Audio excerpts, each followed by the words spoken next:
Good morning અર્સન education YouTube ચેનલમાં આપ સર્વેનું હાર્દિક સ્વાગત છે।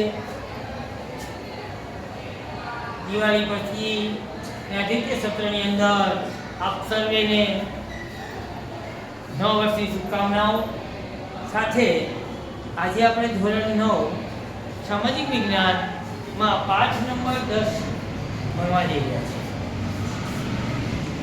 આપ સર્વે વિદ્યાર્થી મિત્રોને નમ્ર અરજ છે કે આપ અત્યાર સુધી ચેનલને સબસ્ક્રાઇબ ન કરી હોય તો ચેનલને સબસ્ક્રાઇબ કરી લો।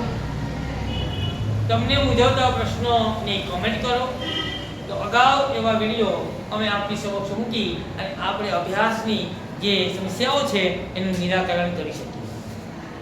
આજે આપણે ધોરણ 9 સામાજિક વિજ્ઞાનમાં ખૂબ અગત્યના પાઠની ચર્ચા કરવા જઈ રહ્યા છીએ। પાઠ નંબર 10 સરકારના અંગો। તો સરકારના કુલ અંગો છે 3। સરકારના કુલ અંગો કેટલા છે? 3। સરકારના અંગો કેટલા છે? 3। સરકારના કુલ અંગો છે 3। એક છે ધારાસભા, બીજું છે કારોબારી અને ત્રીજું છે ન્યાયતંત્ર। એક ધારાસભા, બીજું કારોબારી અને ત્રીજું ન્યાયતંત્ર। આ 3 સરકારના અંગો છે। હવે ધારાસભા જે છે એ ધારાસભાની અંદર પાછી 2 ધારાસભા હોય। એમાં 2 ધારાસભા હોય તો 2 ધારાસભામાં એક રાજ્યની ધારાસભા હોય અને બીજી કઈ ધારાસભા હોય તો દેશની ધારાસભા। એક રાજ્યની ધારાસભા હોય, બીજી દેશની ધારાસભા। કારોબારી જે છે કારોબારીની અંદર પણ એવું હોય કે એક કારોબારી એ રાજ્યની હોય અને બીજી કારોબારી જે છે એ દેશની હોય। હવે પ્રશ્ન ત્યાં છે કે ધારાસભા જે સરકારનું અને બીજું અંગ જે છે તે કારોબારી, આ 2 અંગ આપણે 10મા પાઠમાં ભણવાના છે અને ત્રીજું અંગ જે છે ન્યાયતંત્ર એને આપણે 11મા પાઠમાં ભણીશું। બરાબર છે? હવે તો ભાઈ ધારાસભાનું કામ શું અને કારોબારીનું કામ છે? તો ધારાસભાનું કામ છે કે કાયદો બનાવવાનો। ધારાસભાનું કામ શું? તો કાયદો બનાવવાનું કામ ધારાસભાનું। કાયદાનો અમલ કરવાનું કામ કારોબારી। કાયદો બનાવવાનું કામ ધારાસભા, કાયદાનો અમલ કરવાનું કામ કારોબારી। અને જે વ્યક્તિએ કાયદો બની ગયો, એનો અમલ થઈ ગયો પણ એનું પાલન કરતો નથી, એને દંડ અને શિક્ષા કરવાનું કામ કોનું? ન્યાયતંત્ર। ઓકે, બરાબર અમલ કરાવવાનો કામ ન્યાયતંત્ર કરી રહી છે।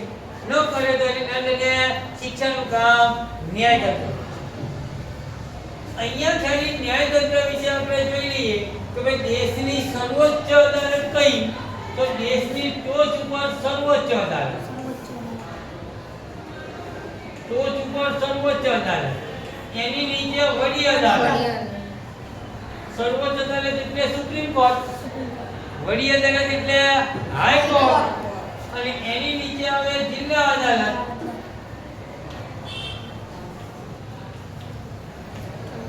એની નીચે આવે જિલ્લા અદાલત અને એની નીચે આવે તાલુકા અદાલત।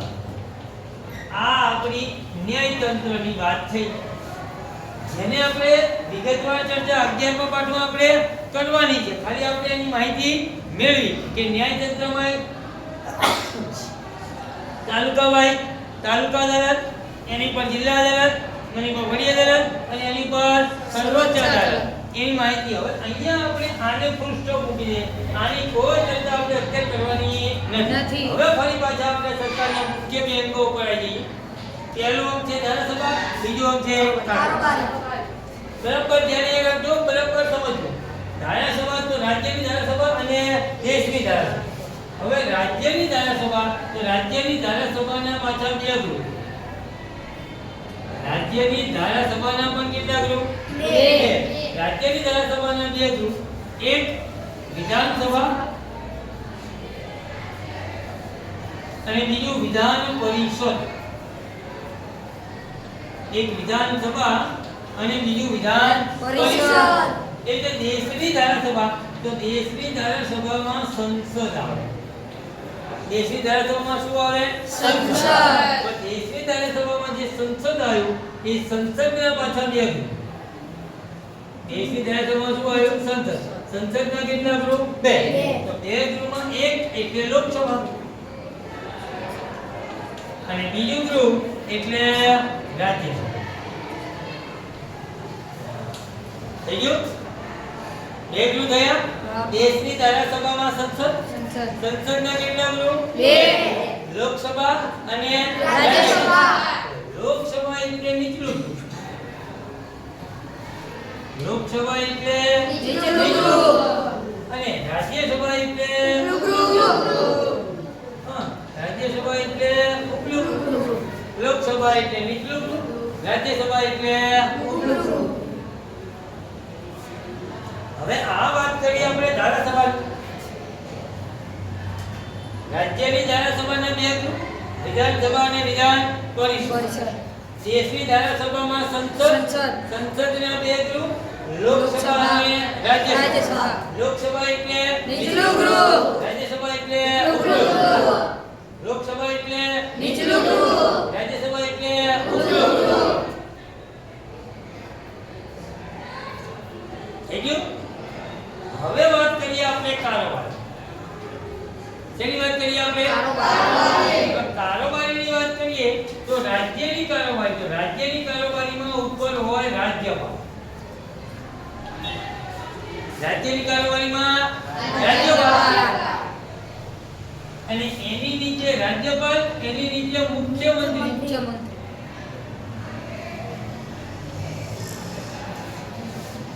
અને મુખ્યમંત્રીની નીચે એમનું મંત્રીમંડળ. મુખ્યમંત્રીની નીચે મંત્રીમંડળ. મુખ્યમંત્રી નીચે શું એમનું? મંત્રીમંડળ. હવે જો રાજ્યની કારોબારી, તો કારોબારીમાં રાજ્યપાલ, મુખ્યમંત્રી અને એમનું મંત્રીમંડળ. હવે મંત્રીમંડળ એટલે શિક્ષણ મંત્રી, આરોગ્ય મંત્રી, કૃષિ મંત્રી, ગૃહમંત્રી, મહેસૂલ મંત્રી, આવા બધા જે મંત્રીઓ હોય એને કહેવાય મંત્રી મંડળ. એવી જ રીતે દેશની કારોબારી, તો દેશની કારોબારીની અંદર હોય રાષ્ટ્રપતિ,